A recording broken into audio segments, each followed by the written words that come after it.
नमस्कार दोस्तों, उम्मीद करता हूं कि आप लोग अच्छे होंगे और लाइफ में कुछ अच्छा कर रहे होंगे। साथियों, इंफॉर्मेशन फंक्शन की सीरीज में आज हम सीखेंगे is formula function. Is formula function Excel के 2013 या फिर उसके बाद के जितने भी वर्जन हैं उनमें अवेलेबल है, उससे पहले के वर्जन में ये अवेलेबल नहीं है। Is formula function corporate world में किस तरह से उपयोगी है, क्या इस फंक्शन की है उपयोगिता, एक्सेल में क्यों है ये फंक्शन जरूरी, इस फंक्शन को भी हम बाकी फंक्शन की तरह जैसा कि हम हमेशा से करते आए हैं 4 भागों में सीखेंगे। जिसके पहले भाग में हम जानेंगे फंक्शन के बारे में, यानी कि इसके डिस्क्रिप्शन को समझेंगे, उसके बाद इसके सिंटैक्स को समझेंगे और इसके बाद इस फंक्शन को एग्जाम्पल के द्वारा समझा जाएगा। और उसके बाद जो सबसे महत्वपूर्ण पार्ट होता है वो है इसका यूज क्या है, कैसे यूज होता है ये फंक्शन, क्या है इसकी जरूरत। इन सभी भागों को एक एक करके सीखते हैं। स्टार्ट करते हैं। Is formula function return true if a cell contain a formula and false if not. मतलब ये फंक्शन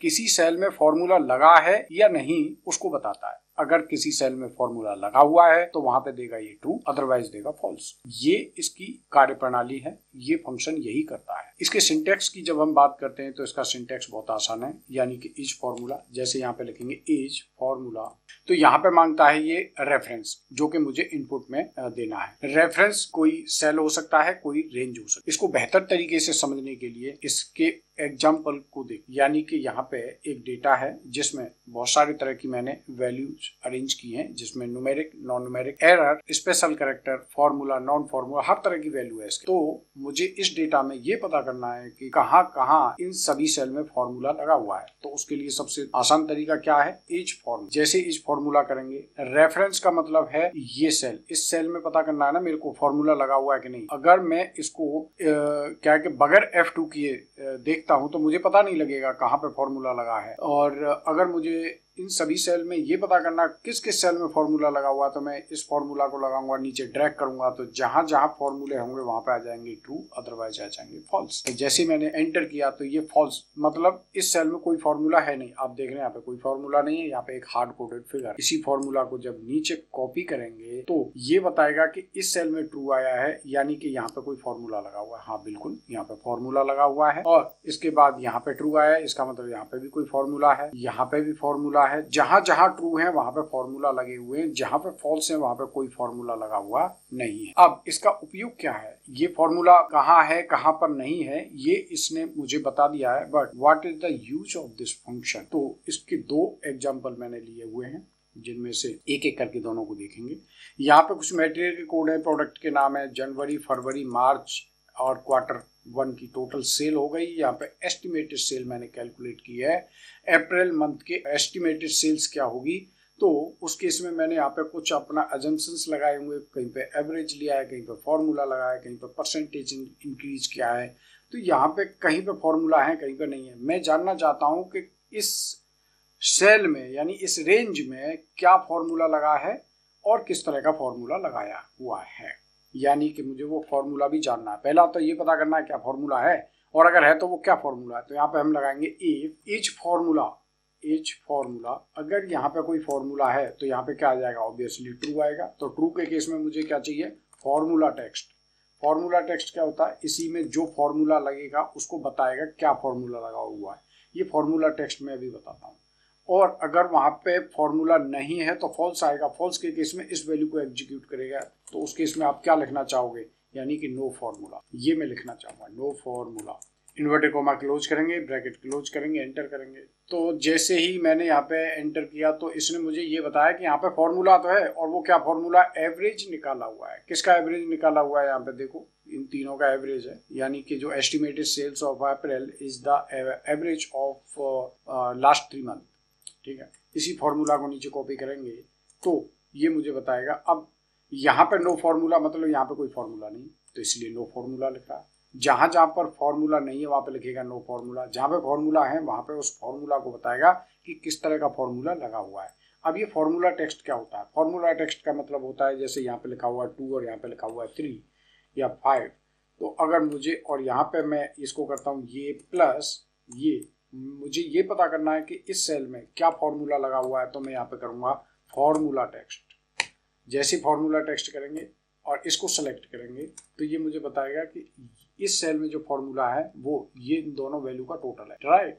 तो ये फॉर्मूला टेक्स्ट बताता है कि फॉर्मूला है क्या। तो इस तरह से हमने फॉर्मूला और फॉर्मूला टेक्स्ट और एज फॉर्मूला दोनों को हमने यहाँ पे यूज किया। एक और एग्जांपल देखते हैं जहाँ पर हम ये पता करना चाहेंगे कि यहाँ पे जो डेटा है, यानी कि यहाँ पे जो एम्प्लॉय कोड है, एम्प्लॉय का नाम है, एम्प्लॉय की बेसिक सैलरी है, यहाँ पे इनकी ग्रॉस सैलरी है। कुछ एम्प्लॉय ऐसे हैं जिनकी सैलरी में किए गए हैं मार्केट करेक्शन, जैसे इसकी सैलरी जो ग्रॉस सैलरी है वही मार्केट करेक्शन के बाद है, यानी सेम सैलरी है, there is no market correction, right. यहाँ पे भी नहीं है, बट यहाँ पे मार्केट करेक्शन है। किसका, कितना मार्केट है, यानी 5% का मार्केट करेक्शन लिया हुआ है। इसी तरह से यहाँ पे बहुत सारे ऐसे सेल हो सकते हैं। यहाँ पे 7% का मार्केट करेक्शन है, यहाँ पे हो सकता है 8% और यहाँ पे भी हो सकता है 7%।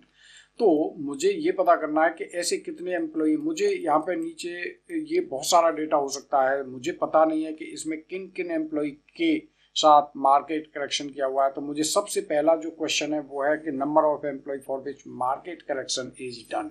मुझे इस डेटा के बेसिस पर ये पता करना है कितने एम्प्लॉय ऐसे हैं जिनका मार्केट करेक्शन किया गया। तो उसमें कैसे उसको कैसे आइडेंटिफाई करेंगे, कैसे कैलकुलेट करेंगे। तो यहाँ पे लगाएंगे सम प्रोडक्ट और यहाँ पे लगाएंगे डबल डैश और एज फॉर्मूला।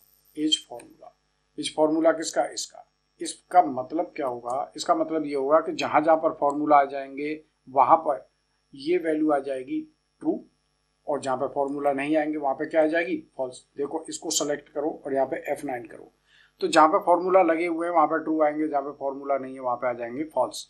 और ये जो डबल डैश फंक्शन होता है ये ट्रू को करता है 1 और फॉल्स को करता है 0, और आगे लगा हुआ है क्या, सम प्रोडक्ट। तो सम प्रोडक्ट जितने भी 1 है उनका टोटल करेगा, यानी कि 5। इसका मतलब हुआ there are 5 employee whose market correction is done, यानी कि उनकी सैलरी में मार्केट करेक्शन किया गया है। 5 एम्प्लॉई ऐसे, उन 5 एम्प्लॉई की सैलरी कितनी थी बिफोर मार्केट करेक्शन, यानी यहाँ पे उन 5 एम्प्लॉई की सैलरी क्या थी बिफोर मार्केट करेक्शन। तो मुझे केवल उन एम्प्लॉय की सैलरी का टोटल करना है जिनका मार्केट करेक्शन किया गया, बट बिफोर मार्केट करेक्शन क्या सैलरी थी। तो हम यहाँ पे क्या फॉर्मूला अगेन लगाएंगे सम प्रोडक्ट, और यहाँ पे लगाएंगे हम क्या, as formula. Again as formula, ये एज फॉर्मूला ही बता सकता है कि कहाँ पे फॉर्मूला था और उन सेल का टोटल करना है या क्या करना है। तो एज फॉर्मूला यानी कि इसमें जहां पे भी फॉर्मूला लगा हुआ है उन सभी का टोटल करो इस सेल में जो वैल्यू है उनका, यानी कि उन सभी 5 एम्प्लॉय की सैलरी बिफोर मार्केट करेक्शन थी 4,96,772, और आफ्टर मार्केट करेक्शन की सैलरी क्या थी। तो सम प्रोडक्ट फिर से लगाएंगे और फिर लगाएंगे एज फॉर्मूला, ये एज फॉर्मूला फंक्शन ही बताएगा।